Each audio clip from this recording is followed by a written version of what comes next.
Verona, for a while I take my leave, to see my friends in Padua, but of all my best beloved and approved friend Hortensio. And I trow this is his house.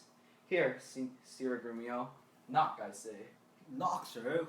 Whom should I knock? Is there any man has refused your worship? Villain, I say, knock me here soundly. Knock you here, sir? Why, sir? What am I, sir, that I should knock you here, sir? Villain, I say, knock me at this gate, and ring me well, or I'll knock your knave's pate. My master is grown quarrelsome. I should knock you first, and then I know after who comes by the worst. Will it not be? Faith, Sirrah, and you'll not knock? I'll ring it. I'll try how you can so far and sing it. Help, masters, help! My master is mad. Now knock when I bid you, Sirrah villain. How now? What's the matter? My old friend Grumio and my good friend Petruchio. How do you all at Verona? Signor Hortensio, come here to part the fray. Con tutto el cor ben trovato, may I say. Al nostra casa benvenuto molto ornato, Signor mio Petruchio. Rise, Grumio, rise. We'll compound this quarrel. Nay, 'tis no matter, sir, what it alleges in Latin. If this be not a lawful cause for me to leave his service, look you, sir, he bid me knock him and rap him soundly, sir. Well, was it fit for a servant to use his master so, being perhaps, for aught I see, 20 a pip out? Whom would to God I will knock at first, then had not Grumio come by the worst. A senseless villain, good Hortensio, I bade the rascal knock upon your gate, and could not get him from my heart to do it. Knock at the gate? O heavens, spake you not these words plain? Sirrah, knock me here, rap me here, knock me well, and knock me soundly. And come you now with knocking at the gate? Sirrah, be gone, or talk not, I advise thee. Petruchio, patience. I am Grumio's pledge. Why, this is a heavy chance twixt him and you. Your ancient, trusty, pleasant servant, Grumio. And tell me now, sweet friend, what happy gale blows you to Padua here from old Verona? Such wind as scatters young men through the world to seek their fortunes farther than at home, where small experience grows. But in a few, Signor Hortensio, thus it stands with me. Antonio, my father, is deceased, and I have thrust myself into this maze, happily to wive and thrive as best I may. Crowns in my purse I have, and goods at home, and so I'm come abroad to see the world. Petruchio, shall I then come rallying to thee, and wish thee to eschew thou favoured life? Thou wilt thank me, but a little for my counsel, and yet I'll promise thee she shall be rich, and very rich, without too much, my friend, and I will not wish thee to her. Signor Hortensio, twixt such friends as we few words suffice, and therefore, if thou know one rich enough to be Petruchio's wife, as well this burden of my wooing dance, be she as foul as was Florentius' love, as old as Sybil, and as cursed and shrewd as Socrates and Thippe, or worse, she moves me not, or not removes, at least, affection's edge in me. Were she as rough as the swelling Adriatic seas, I come to wive it wealthily in Padua. If wealthily, then happily in Padua.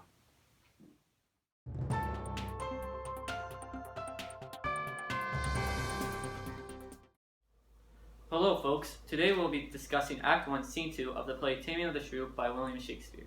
The conversation between Petruchio and Grumio in the beginning, for example, really reveals a lot about the two characters. As we have seen, the conversation involves Petruchio asking Grumio to knock on Hortensio's door, but Grumio misinterprets the order. He thinks that Petruchio ordered him to hit his master, which creates a strife between the two.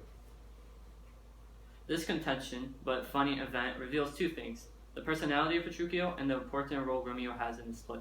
When Petruchio repeatedly asks Grumio to knock on the door, he uses the word sirrah to call him, which is a term used to inferiors to express his impatience. With the fact that Petruchio grabbed Grumio by the ear due to a simple misinterpretation, the use of diction sirrah to command his servant really portrays the short-tempered personality that Petruchio bears.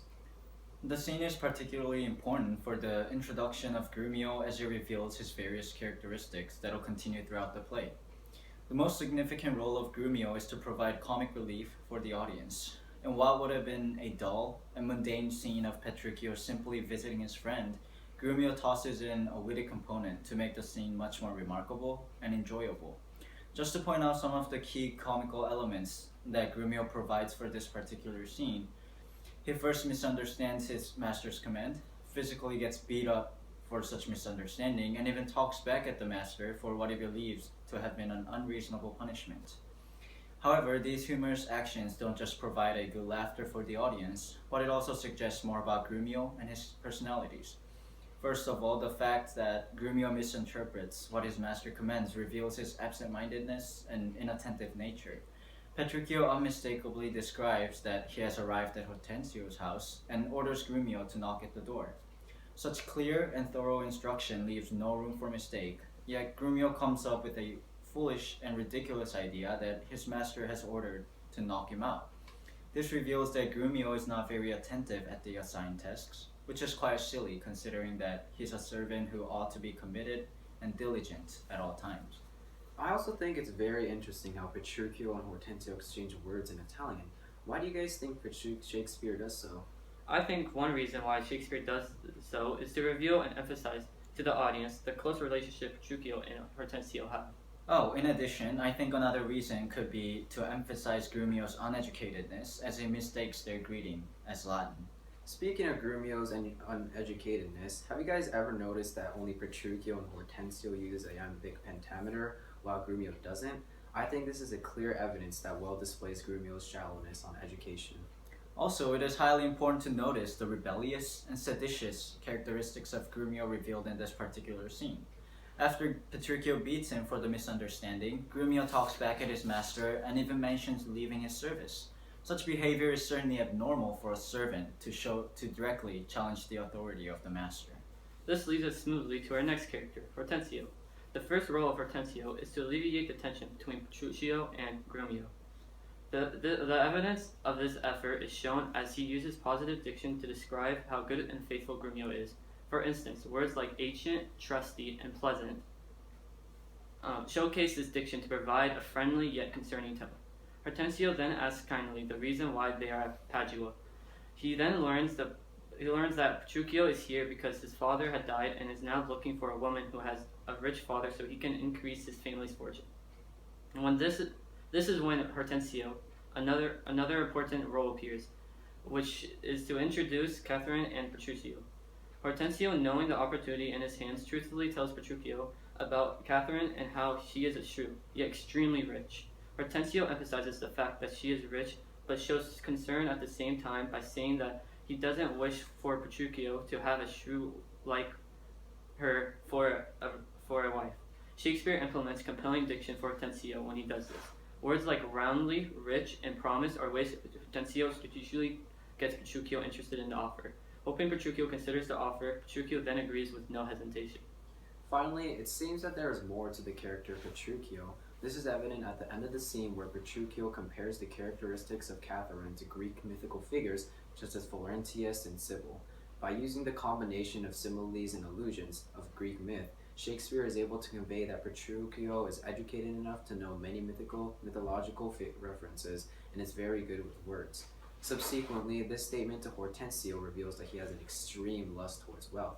In the statement, Petruchio asserts that no matter how bad Katharina's personality is, he will marry her without hesitation if she can provide wealth. This bad personality of the daughter is emphasized through the use of similes and allusions I just talked about, such as foul as was Florentius' love. Florentius was a knight who was forced to marry an ugly woman, and this comparison of Katharina and the ugly woman emphasizes the fault of Katharina, which makes it all the more obvious that to Petruchio, money is all he looks for in a marriage. And this portrayal of Petruchio's view towards marriage not only conveys the money-loving personality that Petruchio bears, but it also introduces the theme of marriage as an economic benefit, which allows Shakespeare to convey to the readers that all people don't seek to marry someone out of genuine love, in which others see marriage as a one-way ticket to financial abundance. That's all for today. Till next time. We'll see you folks later.